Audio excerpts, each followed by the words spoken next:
चलिए जानते हैं आज की देश और दुनिया की सिलेक्टेड काम की और महत्वपूर्ण 50 बड़ी खबरों को सिर्फ 10 मिनट में।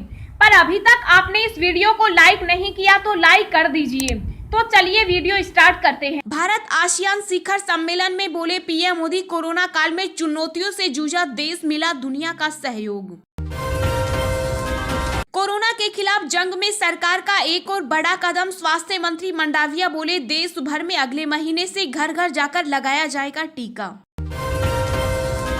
रक्षा मंत्री राजनाथ सिंह बोले हमारा देश किसी भी चुनौती का सामना करने के लिए तैयार है। कलाम कहते थे दुनिया में भय की जगह नहीं। सुप्रीम कोर्ट का बड़ा बयान, पटाखों पर प्रतिबंध, किसी समुदाय के खिलाफ नहीं, जान की कीमत पर उत्सव मनाने की इजाजत नहीं। अब राशन की दुकानों पर मिलेंगे छोटे एलपीजी सिलेंडर, केंद्र सरकार दे सकती है खुदरा बिक्री की इजाजत। दिवाली से पहले योगी सरकार देगी प्रदेश के लोगों को बड़ा तोहफा, कम होंगे पेट्रोल डीजल के दाम। कैप्टन अमरिंदर के ऐलान के बाद कांग्रेस में बढ़ी हलचल, राहुल गांधी के बुलावे पर दिल्ली पहुंचे सीएम चन्नी। सीएम योगी का फरमान, पाकिस्तान की जीत पर जश्न मनाने वालों के खिलाफ दर्ज होगा देशद्रोह का केस। रणनीतिकार प्रशांत किशोर का बड़ा दावा, बीजेपी दशकों तक रहेगी मजबूत, राहुल गांधी को पीएम मोदी की ताकत का अंदाजा नहीं। आज फिर तेल के दामों में हुआ इजाफा, अक्टूबर में 21वीं बार महंगा हुआ पेट्रोल डीजल, जानिए अपने शहर के नए रेट। प्रियंका गांधी का तीखा हमला, किसान विरोधी योगी सरकार की नीति और नियत में खोट, कानों पर जूं तक नहीं रेंगता। प्रधानमंत्री नरेंद्र मोदी का मिशन दक्षिण भारत पर जोर, सांस्कृतिक विरासत को सहेजने की कवायद में लॉन्च किया गया mega project. Mumbai cruise drugs मामले में आर्यन खान को बॉम्बे हाईकोर्ट से मिली जमानत, एनसीबी की दलीलें नहीं आई काम। सीएम योगी आदित्यनाथ का विपक्ष पर बड़ा हमला, कहा सपा बसपा और कांग्रेस कभी न होने देते राम मंदिर का निर्माण। भारत से ओमान जाने वाले यात्रियों को अब नहीं रहना पड़ेगा क्वारंटाइन, को वैक्सीन को सरकार ने दी मंजूरी। दिल्ली में तटीय सुरक्षा के विषय पर गृह मंत्रालय की सलाहकार समिति की हुई बैठक, अमित शाह ने की अध्यक्षता।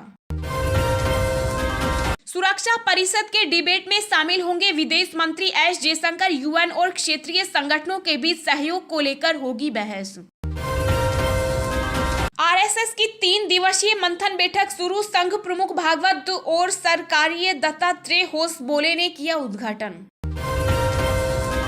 चुनाव आयोग का सबसे सख्त फैसला, अब असम उपचुनाव में 1135 मतदान केंद्रों पर करेगा वेबकास्टिंग। हो जाए सावधान, देश में फिर बढ़ रहा कोरोना वायरस का खतरा, मौतों की संख्या में आई तेजी। केंद्रीय शिक्षा मंत्रालय का बयान, देश के 50 संस्थानों में शुरू होगा 4 वर्षीय इंटीग्रेटेड बीएड, 2030 से इसी आधार पर होगी शिक्षकों की भर्ती। केंद्र सरकार ने कोरोना गाइडलाइन को 30 नवंबर तक बढ़ाया, त्योहारों में कोरोना नियम का सख्ती से पालन करने का दिया निर्देश। झारखंड के सीएम सोरेन का केंद्र पर हमला, कहा सरकार का आदिवासी, दलित, पिछड़ा और अल्पसंख्यकों की तरफ ध्यान नहीं। तेजस्वी यादव का सीएम नीतीश कुमार पर तंज, बोले दिखाने को एक काम नहीं पर गिनाने को 1000 बहाने हैं। यूपी में मिशन 2022 के लिए बीजेपी का त्रिदेव फॉर्मूला, हर विधानसभा में 5-5 हजार नए मतदाता जोड़ने का लक्ष्य। सुखबीर सिंह बादल ने किया 3 कृषि कानूनों के खिलाफ प्रस्ताव, लेकर आएगी अकाली दल।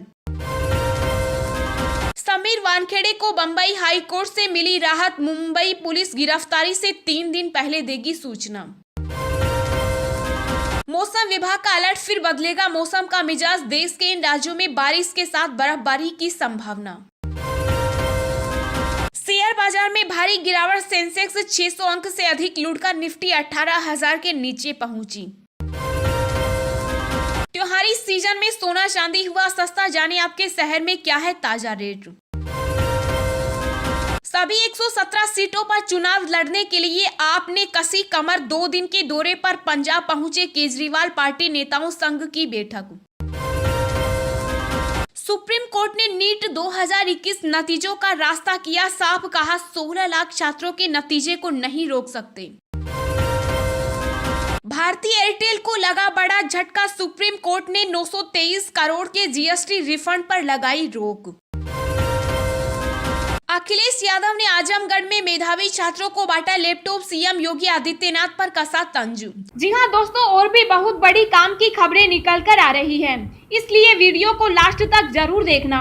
तो चलिए अब जानते हैं जो महत्वपूर्ण काम की खबरें हैं उनको विस्तार से।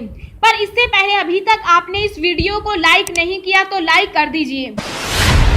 अब राशन की दुकानों पर मिलेंगे छोटे एलपीजी सिलेंडर, केंद्र सरकार दे सकती है खुदरा बिक्री की इजाजत। जी हां, एलपीजी सिलेंडर की डिलीवरी आसान बनाने के लिए केंद्र सरकार नई प्लानिंग कर रही है। वह राशन दुकानों के जरिए छोटे एलपीजी सिलेंडरों की खुदरा बिक्री कर सकती है।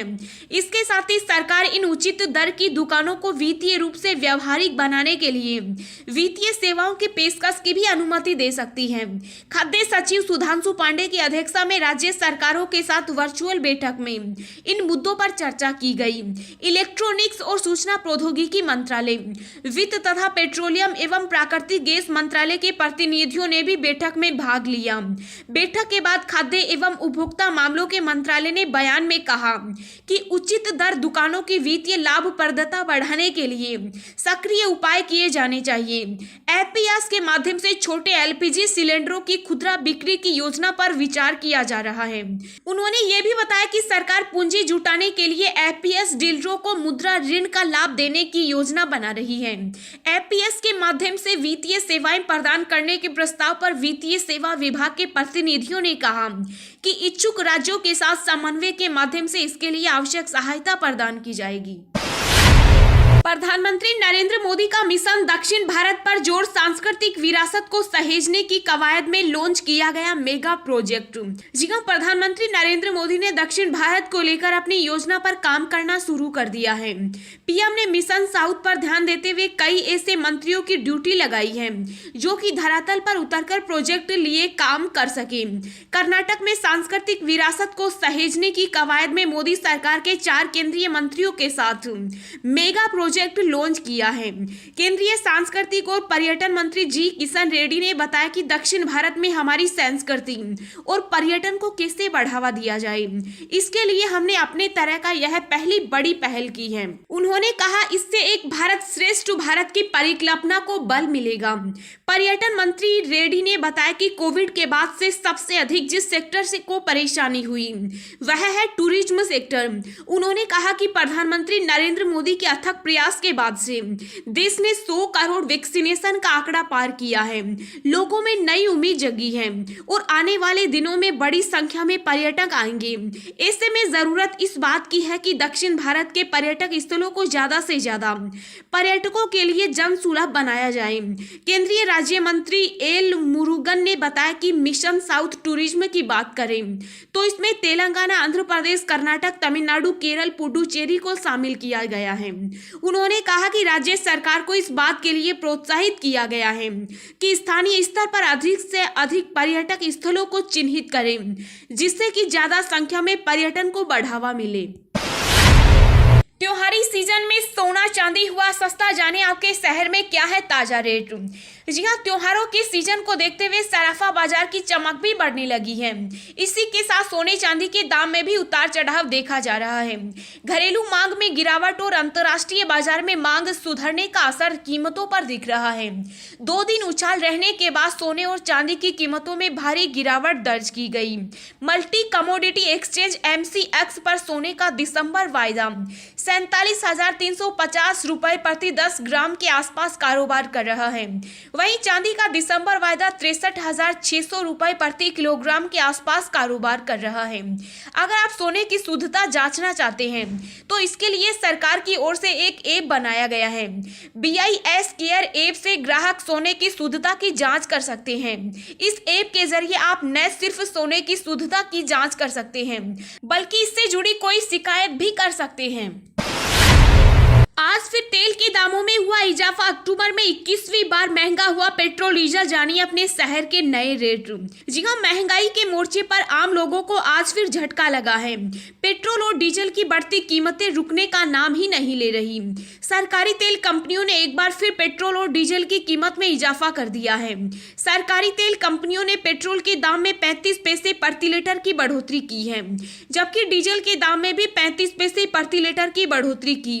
देश में रोजाना बढ़ते पेट्रोल डीजल के दाम आम आदमी की आमदनी पर असर डाल रहे हैं। अभी देश के सभी प्रमुख शहरों में पेट्रोल की कीमत 100 रुपए प्रति लीटर पार कर चुकी।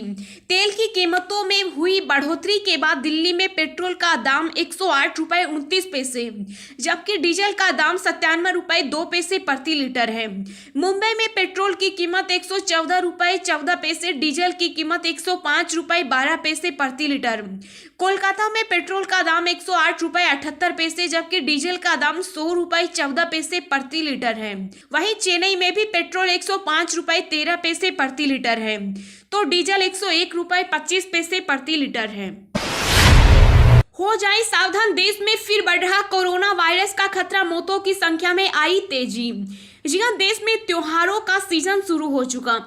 इस बीच देश पर एक बार फिर से कोरोना का खतरा मंडराने लगा। भारत समेत पूरी दुनिया में कोरोना फिर से पैर पसार रहा है। ऐसे में अगर हमने सावधानी नहीं बरती तो हालात फिर से बिगड़ सकते हैं। देश में पिछले कुछ दिनों से कोरोना के आंकड़ों में बदलाव देखने को मिल रहा है। संक्रमण के कारण मृतकों की संख्या में लगातार बढ़ोतरी देखी जा रही है। कोरोना संक्रमण से मरने वालों की बढ़ती संख्या से तीसरी लहर की आशंका बढ़ गई। स्वास्थ्य मंत्रालय द्वारा जारी आंकड़ों के मुताबिक बीते 24 घंटों के दौरान कोरोना के 16,156 नए मामले सामने आए। वहीं इस दौरान 733 लोगों की मौत हो गई। इसके अलावा भारत में अब कोरोना के 1,60,989 सक्रिय मरीज बचे हैं, जो कि 143 दिनों में सबसे कम है। इस बीच पिछले 34 दिनों से साप्ताहिक पॉजिटिविटी दर 1.19% बनी हुई है। वहीं देश में कुल मृतकों की संख्या की बात करें तो यह 4,56,386 हो गई और कुल संक्रमित मरीजों की संख्या 3,42,31,809 हो गई। जानकारी के लिए आपको बता दें कि देश में बीते कोरोना वायरस के मात देने के लिए बड़े पैमाने पर वैक्सीनेशन अभियान चलाया जा रहा है। बीते दिन 50 लाख से अधिक लोगों को वैक्सीन की डोज लगाई गई, जिससे भारत का कोरोना वैक्सीनेशन कवरेज 104.4 करोड़ से अधिक हो गया।